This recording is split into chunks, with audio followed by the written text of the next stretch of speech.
Hello friends, welcome back to learn English by Tabassum and this is Tabassum here. So guys, आज की video में लेकर के आ गई हूँ 12th एनआईएस वाले बच्चों के लिए। और जैसे कि आप लोग देख सकते हैं कि गाइज यहाँ पर हम लोग डिस्कस करने वाले हैं इंग्लिश का चैप्टर नंबर 4, जिसका नाम है father dear father. So guys, अगर मैं बात करूँ इससे पिछले चैप्टर्स की, सो चैप्टर नंबर 1 से लेकर चैप्टर नंबर 3 तक को मैंने जो है लाइन बाय लाइन डिस्कस किया था। इसके अलावा मैंने उन तीनों चैप्टर्स के मोस्ट इंपॉर्टेंट क्वेश्चन पे आपके साथ शेयर किए थे। तो उन सभी वीडियोस का लिंक आपको नीचे मिल जाएगा डिस्क्रिप्शन बॉक्स के अंदर। और अगर अभी तक आपको यही नहीं पता कि 12th वाले बच्चों का, 9th वाले बच्चों का इंग्लिश का पेपर कैसा आएगा, तो इंग्लिश के पेपर रिगार्डिंग मैंने एक वीडियो बनाई थी। इसमें बहुत अच्छे तरीके से आप लोगों को समझाया था कि अभी पेपर कैसा आएगा, पैटर्न क्या है, मार्किंग स्कीम क्या है और आप उसको ईजिली कैसे टैकल कर सकते हो। चलिए गाइस, इस पर्टिकुलर वीडियो में बात करूंगी मैं फादर डियर फादर, यानी इस चैप्टर को लाइन बाय लाइन हम लोग एक्सप्लेन करेंगे। इससे क्या फ़ायदा होगा गाइस, अगर आपको कोई भी आपका चैप्टर है इसी तरीके से लाइन बाय लाइन आपको एक्सप्लेनेशन पता है, तो ना तो आपका पैसेज कहीं छूटने वाला है, आप आराम से पैसेज भी कर लोगे, सीन मतलब सीन पैसेज आराम से आपके हो जाएंगे। इसके अलावा आपके क्वेश्चन आंसर में भी बहुत हेल्प मिलेगी। ठीक है, चलिए स्टार्ट कर लेते हैं। बट अगर आप चैनल पर नए हैं तो इसी तरीके की वीडियोज़ के लिए आप चैनल को सब्सक्राइब कर सकते हैं। और अगर आपको वीडियो अच्छी लगती है मेरी, तो उनको लाइक करना ना भूलें और अपने फ्रेंड्स के साथ भी शेयर कर दिया करें। सो गाइज, देखिए यहाँ पर देखिए ये जो चैप्टर है, पहले मैं इसका छोटा सा एक वो बता दूँ आपको। ये चैप्टर एक न्यूज़पेपर का आर्टिकल है जो कि द हिंदू न्यूज़पेपर में पब्लिश हुआ था। तो वहाँ का ये आर्टिकल लिखा गया था। उस आर्टिकल को चैप्टर फॉर्मेट में इसके अंदर आपके नए सिलेबस के अंदर रखा गया है। So a young boy writes a letter in reply to the one he has received from his father. So एक यंग लड़का है, तो वो जो लड़का है वो एक लेटर लिखता है, और ये लेटर गाइस बेसिकली एक रिप्लाई होता है, यानी रिप्लाई है ये। उसने अपने फादर का लेटर रिसीव किया था, तो जो फादर ने उसको जो है लेटर भेजा था, उसके रिप्लाई में ये लेटर उसने लिखा है अपने फादर को। So let us see what he has to say. तो चलिए जानते हैं कि आखिर उसको क्या कहना है उस यंग बॉय को। सो गाइज, इस चैप्टर के बेसिकली 2 सेक्शंस में ये जो है चैप्टर डिवाइड है। आपका सेक्शन 1 हम लोग पढ़ लेते हैं। बाकी देखिए, अगर इसके अलावा आपको ऐसे ही चैप्टर की स्टोरी जाननी है, खाली कहानी फॉर्मेट में उसको सुनना है बस ऐसे ही, सो उसके लिए मैंने अपने दूसरे चैनल पर इसकी वीडियो अपलोड की थी। चैनल का नेम है गाइस पाई स्टडी सर्कल। तो पाई स्टडी सर्कल चैनल पर मैंने अपलोड की थी ये। चैनल का लिंक आपको नीचे डिस्क्रिप्शन बॉक्स में दे दूंगी, क्योंकि अगर आपके पास इंग्लिश के अलावा भी डिफरेंट सब्जेक्ट्स हैं, लाइक हिंदी है या फिर ज्योग्राफी है, हिस्ट्री है, पेंटिंग है, होम साइंस है, तो ये सारे सब्जेक्ट्स के सिलेबस वहाँ पर चल रहे हैं। तो आप देख लेना, इंपॉर्टेंट क्वेश्चन वाइज हमारे एक्सप्लेनेशन चल रहे हैं, लेक्चर्स चल रहे हैं। तो पाई स्टडी सर्कल का लिंक आपको नीचे मिल जाएगा। बाकी उस वीडियो का स्टोरी फॉर्मेट में जो है पूरी कहानी है, उसका लिंक भी आपको मैं नीचे दे दूंगी डिस्क्रिप्शन बॉक्स में। तो एक बार देख लेना, वहाँ पर आपको स्टोरी फॉर्मेट में भी सुनने को मिल जाएगा। अब यहाँ पर हम लोग लाइन बाय लाइन इसको एक्सप्लेन कर रहे हैं। सो देखिए, डियर पापा, ये जो चैप्टर स्टार्ट हो रहा है, यहाँ से स्टार्ट हो रहा है कि dear papa, this is in answer to your letter about my transgression. ये जो लेटर है, ये मैं जो है आपको आंसर दे रहा हूँ, इस लेटर के थ्रू मैं आपको जवाब दे रहा हूँ। जो अबाउट माई ट्रांसग्रेशन का मतलब, जैसे कोई आपने मुझे अशेम फील कराया या फिर गिल्टी फील कराया, तो मेरी जो ट्रांसग्रेशन है उसी के बारे में ये रिप्लाई है। शर्मिंदगी फील हुई होगी इसको। अब वो क्या मुद्दा है जिसके बारे में इसने लेटर लिखा है? Yes my first rank slipped to the second.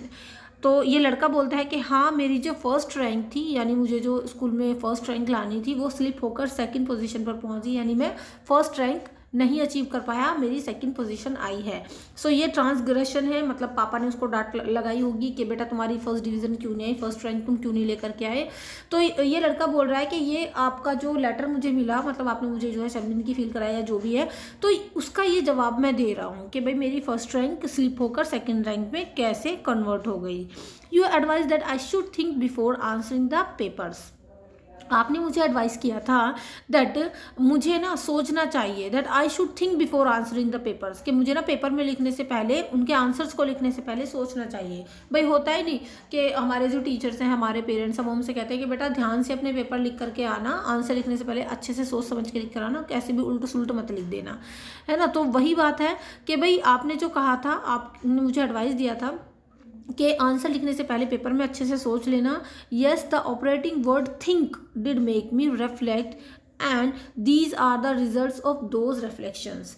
कि हाँ, वो जो वर्ड आपने यूज़ किया था ना, थिंक, कि थिंक बिफोर राइटिंग, के मतलब लिखने से पहले सोचना, तो उस वर्ड ने मुझे बहुत रिफ्लेक्ट किया और ये जो मेरा रिजल्ट आया है, मतलब फर्स्ट डिवीज़न नहीं आई, तो उस रिफ्लेक्शन का ही ये क्या है, परिणाम है, उस रिफ्लेक्शन का ही ये रिजल्ट है, क्योंकि मैंने इस चीज़ पर सोचा कि भाई मुझे थिंक करना है, इसलिए शायद मेरी सेकंड डिवीज़न आई, फर्स्ट नहीं आई। चलिए आगे बढ़ लेते हैं, होप इतना आपको क्लियर हो रहा होगा। आगे देखिए, लड़का बोल रहा है अपने फादर से, father we have never been close and I can't rightly say you have been my friend. कि देखिए पापा, हम कभी भी जो है ना क्लोज नहीं रहे। होता है ना कि बाप बेटे के बीच बॉन्ड अच्छी हो, क्लोजनेस रही हो, लाइक कुछ लड़कों का अपने फादर के साथ एकदम फ्रेंड वाला माहौल रहता है। तो यहाँ पर ये लड़का बोल रहा है कि फादर हम ना कभी इतना क्लोज नहीं रहे, और आई कांट राइटली से, कि मैं आपको राइटली ये भी नहीं बोल सकता कि आप मेरे कभी फ्रेंड रहे हों, मेरे फिलोसफर रहे हों, या मुझे मेरे गाइड रहे हों। तो ना आप मेरे ठीक से कभी फ्रेंड रहे, ना फिलोसफर रहे, ठीक है, दार्शनिक बोलते हैं फिलोसफर को, ना गाइडेंस दिया आपने, गाइड रहे। Yes I would like you to be aware of my thoughts. हाँ, पर मुझे ये अच्छा लगता है कि आप मेरे थाट्स के बारे में जागरूक रहे, अवेयर रहे। They are very important to me, और मेरे जो थॉट्स हैं ना वो मेरे लिए बहुत इंपॉर्टेंट हैं। You are highly educated and you provide very well for the family. अब देखिए लड़का बोल रहा है कि भाई पापा से, कि भाई आप जो है ना हाईली एजुकेटेड हो पापा, और आपने फैमिली के लिए भी बहुत अच्छे से प्रोवाइड किया है, मतलब अपने परिवार का भी अच्छे से पालन पोषण किया है। But in your department store do you apply Pythagoras theorem और Newton's law of gravity. But यहाँ पर एक क्वेश्चन करता है लड़का अपने पापा से कि पापा आप एक बात बताओ कि क्या आपने अपने डिपार्टमेंटल स्टोर में कभी पाइथागोरस का थ्योरम अप्लाई किया है, या फिर न्यूटन का लॉ ऑफ ग्रेविटी को अप्लाई किया है, इस्तेमाल किया है अपनी डेली लाइफ में उनको। For that matter does your doctor friend, और क्या आपके जो डॉक्टर फ्रेंड हैं उन्होंने ये सारे फॉर्मूले अपनाए हैं, पाइथागोरस थ्योरम, ये सारी चीज़ें। और योर लॉयर ब्रदर, आपके डॉक्टर फ्रेंड ने ये फॉर्मूले कभी अपनी डेली लाइफ में यूज़ किए हों, या फिर आपके लॉयर ब्रदर ने ये सारी चीज़ें यूज़ की हों। तो देखिए ये बच्चा बेसिकली एक सवाल कर रहा है अपने पापा से कि आपने मुझे एग्ज़ाम में बोला कि लिखने से पहले अच्छे से सोचना। तो ये जो हम चीज़ें सीखते हैं हमेशा ज़रूरी नहीं है कि हम अपनी डेली लाइफ में इनको इस्तेमाल करते हों। बेसिकली एजुकेशन के ऊपर एक सटायर मार रहा है लड़का जो है।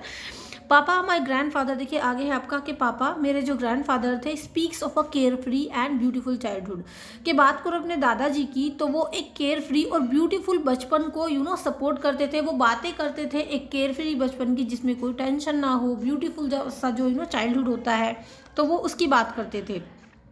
Of days spent in plucking mangoes and guavas from their orchards, of picnics on the bank of the river where the man cooked mouth-watering food, of playing marbles and gilli danda. तो देखिए यहाँ पर ये बता रहा है लड़का कि जो मेरे ग्रैंडफादर थे वो हमेशा केयर फ्री ब्यूटीफुल चाइल्डहुड की बातें किया करते थे। वो उन दिनों की बात किया करते थे जब वो लोग मैंगोज़ तोड़ा करते थे, प्लग द मैंगोज़, है ना, या फिर वो लोग अमरूद तोड़ा करते थे अपने और चार्ट से। इसका मीनिंग होता है बगीचों से, ठीक है, और चार्ट्स का मीनिंग बगीचे। तो वो बताता है कि वो जब अपने बगीचों से मैंगो तोड़ा करते थे, गुआवा तोड़ा करते थे, और पिकनिक मनाते थे कहाँ जाकर, रिवर यानी नदी के किनारे। और इसके अलावा man cook mouth watering food, और सब आदमी लोग मिलके माउथ वाटरिंग फूड का मीनिंग होता है उस ऐसा खाना जिसको देख के मुंह में पानी आ जाए, ऐसा वो लजीज खाना बनाते थे। या फिर प्लेइंग मार्बल्स और गिल्ली डंडा, कंचे खेलते थे, गिल्ली डंडा खेलते थे। तो मेरे दादाजी उन दिनों को याद करते हैं, उनकी बातें करते हैं। From his talk it seem studies were N ancillary subject. तो उनकी बातों से ना ऐसा लगता है कि स्टडी यानी पढ़ाई जो होती है ना वो एंसिलरी सब्जेक्ट है, कोई मतलब ज़्यादा कुछ खास बढ़िया वाला सब मुद्दा नहीं है पढ़ाई लिखाई। And living and experiencing the major subject, और उनके हिसाब से स्टडीज़ करना इतना वो नहीं है पावरफुल बात, उनके हिसाब से रहना मतलब ज़िंदगी को जीना और उसको एक्सपीरियंस करना वो ज़्यादा मैटर सब्जेक्ट है, वो बड़ा मुद्दा है, वो मेजर सब्जेक्ट है। तो उनके हिसाब से खाली रट्टा लगाने को पढ़ाई नहीं कहते, ज़िंदगी को जीना और उसका एक्सपीरियंस करना उनके हिसाब से ज़्यादा सही माना जाता था। फादर इज़ ही फिबिंग, तो क्या वो सही नहीं बोलते थे, क्या वो मतलब कोई बेकार की बात थोड़ी बोलते थे। और is it possible that the world has turned टॉपसी turning in just about 70 years, और वो बोल रहा है कि क्या ये पॉसिबल है कि ये जो पूरी दुनिया है की जो सोच है वो जस्ट 70 ईयर्स में चेंज हो गई। यानी जब ग्रैंडफादर का टाइम था वो कुछ और सोचते थे, और अब हम लोग हर चीज़ को एजुकेशन से जोड़कर बहुत ज़्यादा डिपेंड हो गए हैं। तो क्या इन 70 ईयर्स में दुनिया के लोगों का विचार इतने बदल गए हैं, इतना चेंज हो गए हैं। चलिए आगे लड़का गाइस क्या बोल रहा है, आगे ये बोलता है कि पापा my grand mother is semi literate, कि मेरी जो दादी थी, अब देखो इस पैराग्राफ में ना ग्रैंडफादर की बात हो रही है, यहाँ पर दादी जी आ गई हैं ग्रैंड मदर। तो कह रहा है कि फादर, मेरी जो ग्रैंड मदर थी वो सेमी लिटरेट थी, मतलब कम पढ़ी लिखी थी, ज़्यादा पढ़ी लिखी नहीं थी, बहुत ना के बराबर। Yet she is at peace with her pots, pans, her flowers and gardens with Bhagavad Gita and scriptures. लेकिन फिर भी उनको पीस यानी शांति मिलती थी अपने पॉट्स, बर्तनों में, अपने पेन्स में, अपने फ्लावर्स में, अपने गार्डन में, भगवत गीता पढ़ने में और स्क्रिप्चर्स ग्रंथ वगैरह पढ़ने में, उनको इन चीज़ों से शांति मिलती थी। वो ज़्यादा पढ़ी लिखी तो नहीं थी। माई मदर, दूसरी तरफ इसने देखो एग्जाम्पल दिया है बच्चे ने बहुत अच्छा, कि मेरी जो मदर हैं वो हाईली क्वालिफाइड है, काफ़ी अच्छी पढ़ी लिखी हैं, हाईली स्ट्रॉन्ग हैं, लेकिन वो हमेशा स्ट्रॉन्ग परेशान रहती हैं, टेंस रहती हैं, नर्वस रहती हैं, बहुत परेशान रहती है इतना पढ़ लिख कर भी। So do you think literacy makes us restless, afraid and frustrated? तो पापा क्या आपको ये लगता है कि पढ़ना लिखना यानी लिटरेट होना एक इंसान को रेस्टलेस कर देता है, उसको डरा हुआ बना देता है, उसको झुंझलाहट से भर देता है ना? होता है कभी कभी ऐसा कि आप देखोगे ना आपके घर में दादी हो, दादा हो, कितना फिर भी टेंशन फ्री रहते हैं, ज़्यादा चीज़ों को बहुत उससे नहीं देखते वैज्ञानिक तरीके से। जो इंसान जितना पढ़ लिख लेता है ना उसको टेंशन वाकई में रहती है। इस चीज़ से कौन एग्री करता है मुझे बताना, अगर कोई बड़ा इस वीडियो को देख रहा है तो। चलिए आगे बढ़ लेते हैं। काफ़ी अच्छी बात इसने यहाँ पर इस लड़के ने उठाई है, बहुत अच्छा क्वेश्चन किया है कि जो चीज़ें हम बुक्स के तौर पर पढ़ रहे हैं वहाँ से अपने स्कूल में, क्या बिल्कुल सेम एज इट इज़ उन्हीं फार्मूला को हम अपनी डेली लाइफ में इस्तेमाल करते हैं? तो चलिए सेक्शन बी देखते हैं, मतलब दूसरा सेक्शन देखते हैं हम लोग, अभी पहला ही हमने पढ़ा है। सो गाइज आपका सेक्शन सेकंड स्टार्ट हो गया है वहाँ से। इसमें आपसे पूछा जा रहा है which is more important, wisdom और नॉलेज, कि भाई आपके हिसाब से ज़्यादा इंपॉर्टेंट क्या है, विजडम यानी आपका वाइज होना, समझदार होना, या फिर आपका ज्ञान यानी नॉलेज? तो समझदारी या फिर नॉलेज, समझदारी या फिर आपका ज्ञान, क्या बेहतर है, कौन सी चीज़ बेहतर है? What should our education do for us, हमारी एजुकेशन हमारे लिए क्या करती है? Let us read on and find out what the writer thinks. चलिए पढ़ते हैं और जानते हैं कि राइटर क्या सोचता है इस बारे में। तो oh papa, last week my rose plant almost died. देखिए अब इस बात को ना ये एग्जाम्पल भी देगा एक लड़का कि पढ़ाई लिखाई से ज़्यादा इंपॉर्टेंट इसने क्यों माना है कि लाइफ को एक्सपीरियंस करना ज़्यादा बेहतर है। तो कहता है ओह पापा, लास्ट वीक क्या हुआ, मेरे जो रोज़ के प्लांट थे वो ऑलमोस्ट मरने ही वाले थे, मतलब पौधा बिल्कुल मुरझा गया था, मरने की कगार पर था। सम पेस्ट्स, क्यों? कुछ कीड़ों की वजह से, कुछ कीट थे शायद लग गए थे, इसलिए जड़वर खोखली कर दी होंगी। I asked my biology teacher that what should I do to save it. मैंने ना अपने बायोलॉजी टीचर से पूछा कि भाई मैं इस पौधे को बचाने के लिए, रोज़ का जो प्लांट है इसको बचाने के लिए क्या करूं? एंड शी वॉज क्रॉस, लेकिन वो क्रॉस थी, उन्होंने ठीक से जवाब नहीं दिया। She said to ask the guy who keeps gardening things. तो मेरे टीचर ने मेरे से बोला कि बेटा एक काम करो, तुम जाओ और उनसे पूछो, उस इंसान से पूछो जो गार्डनिंग करता है, मतलब जो गार्डन में माली वाली होते हैं ना, इनसे पूछो कि कैसे तुम अपने प्लांट को बचा सकते हो। ही विल टेल यू, वो तुम्हें बताएगा। We learn about pesticides but we do not know how to use them. देखो पेस्टिसाइड का मीनिंग होता है कीटनाशक। आप देखो बायोलॉजी की क्लास है तो कीटनाशक वगैरह ये सारी चीज़ भी आपको पढ़ाई जाती है। तो ये बच्चा बोल रहा है कि हमको क्लास में ना कीटनाशकों के बारे में तो बताया जाता है कि भी क्लास में हमें पढ़ाया जाता है पेस्टिसाइड्स के बारे में, मगर हमें ये नहीं पता कि उसको यूज़ कैसे करना है। उन चीज़ों को मैं क्लास में पढ़ रहा हूँ लेकिन उसको अगर अपनी लाइफ में अप्लाई नहीं कर सकता, अपने पौधों को बचा नहीं सकता, तो क्या फ़ायदा कीटनाशकों के बारे में पढ़ के। Oh father, it matters not to me why the apple does not fall upwards, nor do I care what Archimedes did। क्यों कहता है ओ पापा, मुझे कोई फ़र्क नहीं पड़ता, मुझे कोई ऐसा कोई वो नहीं उठाए कि मुझे जानना है कि भाई एप्पल जो है वो अपवर्ड यानी ऊपर की तरफ क्यों नहीं जाता। जब हम किसी चीज़ को गिरते हैं वो तो धरती की तरफ ही आती है ना, तो वो ऊपर की तरफ क्यों नहीं जाता अगर हम एप्पल को गिरते हैं तो। ना ही मुझे इस चीज़ की केयर है कि आर्किमिडीज ने क्या किया, मुझे नहीं जानना है सारी चीज़। What matters to me is that my rose plants remain healthy when there is a fuse in my house, I should know how to do something about it। वो केवल ये कह रहा है मेरे लिए केवल ये बात मैटर करती है कि मैं अपने प्लांट्स को हेल्दी कैसे रखूं।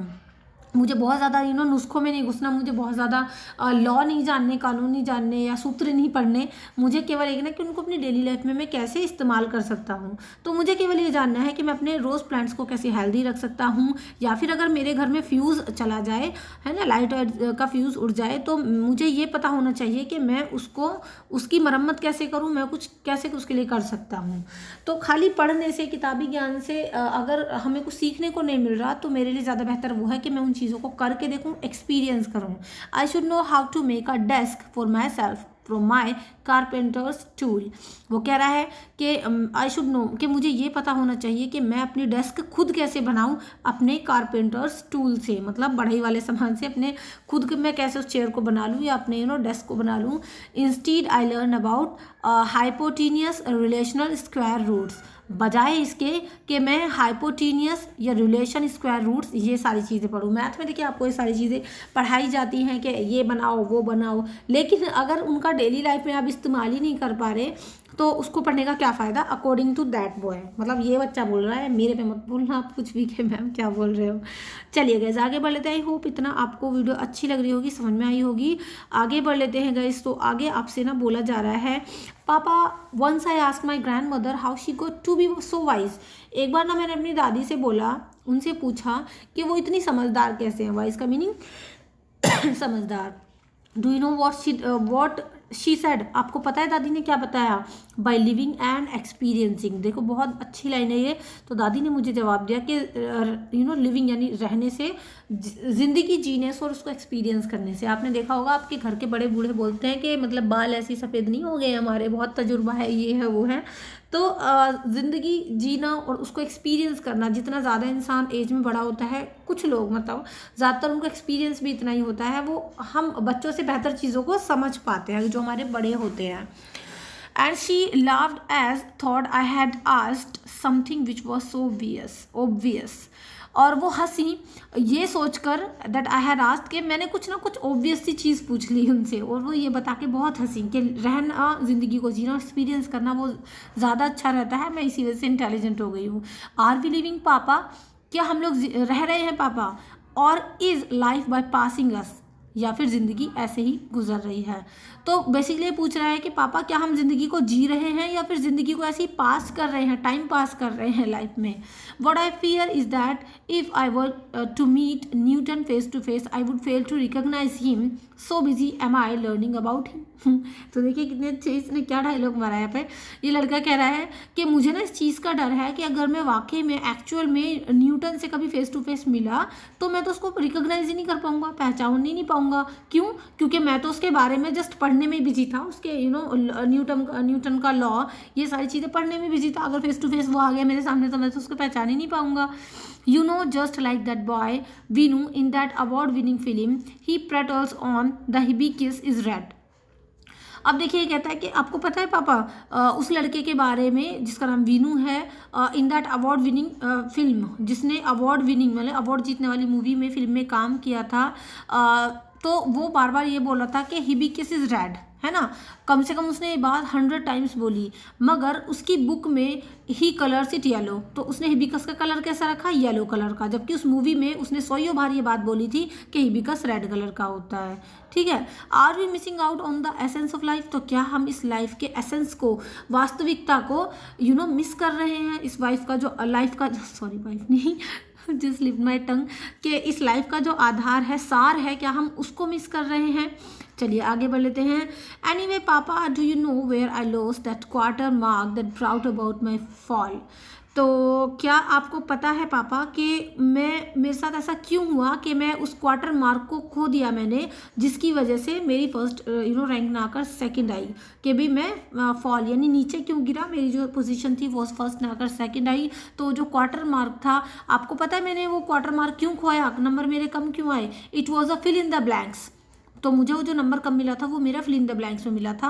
आई held that I was invited to tea and my teachers was adamant that he was invited for tea. तो देखिए कहता है मैंने ये लिखा था अपने पेपर में फिल इन द ब्लैंक्स में that I was invited to tea, कि भाई मुझे टी के लिए इनवाइट किया गया है ना।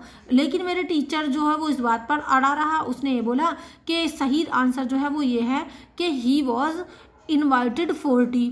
तो इस 2 और इस 4 जस्ट इसी की वजह से मेरा नंबर कम आया और इसलिए मेरी पोजीशन भी नीचे की रहेगी, मतलब सेकंड पोजीशन आई। तो बस फिल इन द ब्लैंक्स में मेरे से इतनी गलती हो गई थी कि मैंने तो लिखा था कि I was invited to tea और टीचर कह रहा था कि he was invited for tea. तो इस एक वर्ड की वजह से ही मेरे मार्क्स कम रह गए। अ मैटर ऑफ ग्रामर, ये तो ग्रामर का मसला है भाई, ग्रामर का मामला है। एंड पापा if he says George Bush is the president of India it will have to be so. तो वो बताता है आगे, बच्चा बेचारा अपने टीचर से ज़्यादा ही ये आई थिंक खुन्नस खाए हुए, तो ये कहता है कि पापा अगर हमारे टीचर ये बोलते हैं ना कि जॉर्ज बुश इंडिया का प्रेसिडेंट है तो हमें यही मानना पड़ेगा, है ना। देखिए क्या होता है, सबका पॉइंट ऑफ व्यू अलग होता है। बच्चा अपने पॉइंट ऑफ व्यू से कोई आंसर लिखता है, टीचर अपने पॉइंट ऑफ व्यू से उसको कुछ और मार्क्स देता है। तो बस इसी जद्दोजहद को यहाँ पर बता रहा है। If he says that the sun rises in the west so be it. अगर टीचर हमसे ये कहेगा ना कि सन जो है वो वेस्ट की तरफ से राइज होता है, निकलता है, तो ऐसे ही मानना पड़ेगा। And if he says the earth is flat it will be. और अगर टीचर हमसे ये कह दे कि जो अर्थ है, पृथ्वी आपको पता है गोल है, तो अगर वो बोल दे ना कि पृथ्वी फ्लैट है बिल्कुल, तो ऐसा ही हमें मानना पड़ेगा मेरे पापा। तो ऐसा नहीं है, देखिए कुल मिला के ये बच्चा बताना चाह रहा है कि मैंने अपने तरफ से ठीक लिखा था लेकिन टीचर ने अपने पॉइंट ऑफ व्यू से मुझे मार्क्स दिए हैं। At least on my answer papers, तो और लास्ट में जो भी था उतना मैंने वो आंसर पेपर्स में लिख दिया। My first rank is at stake you see. तो इस तरीके से मेरी जो फर्स्ट रैंक थी वो दाव पर लग गई, आपने देखा। स्टिल माई डियरेस्ट पापा I shall keep you advice in mind and try not to lose any quarter marks.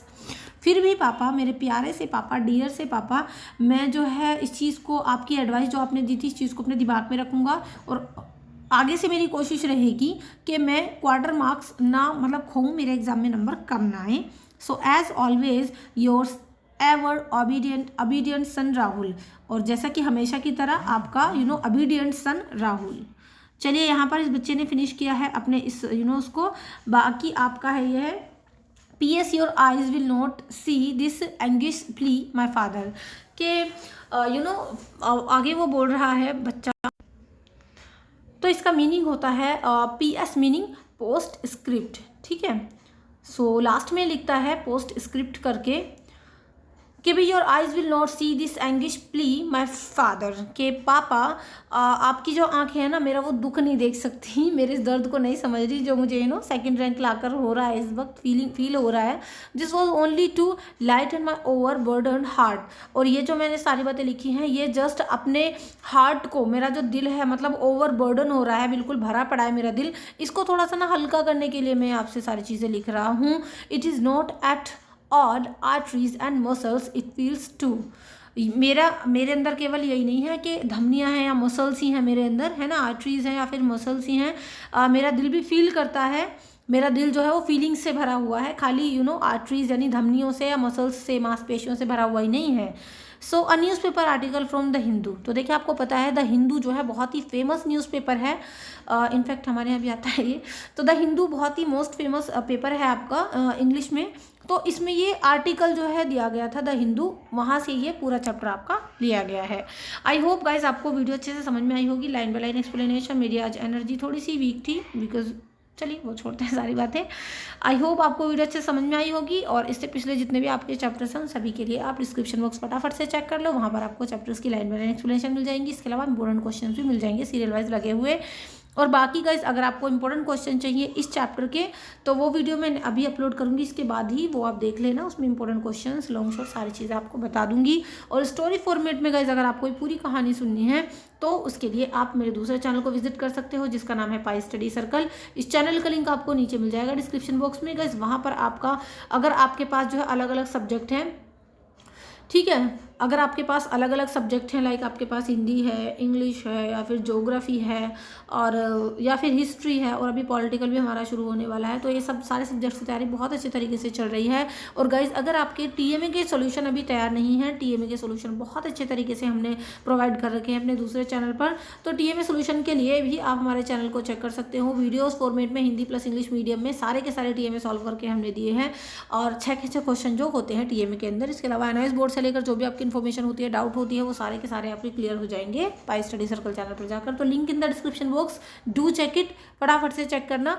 So guys video कैसी लगी है प्लीज़ कमेंट करके बताना, और अच्छी लगी है तो अपने कच्चे और पक्के सभी फ्रेंड्स के साथ शेयर कर सकते हो, और चैनल पर पहली बार आए हो तो सब्सक्राइब करना बिल्कुल मत भूलना, कमेंट करते रहना। चलिए guys, see you in the next video, till then keep studying pi study. Thank you so much and see you in the next video. Till then, be a learner and learn English. Thank you and goodbye.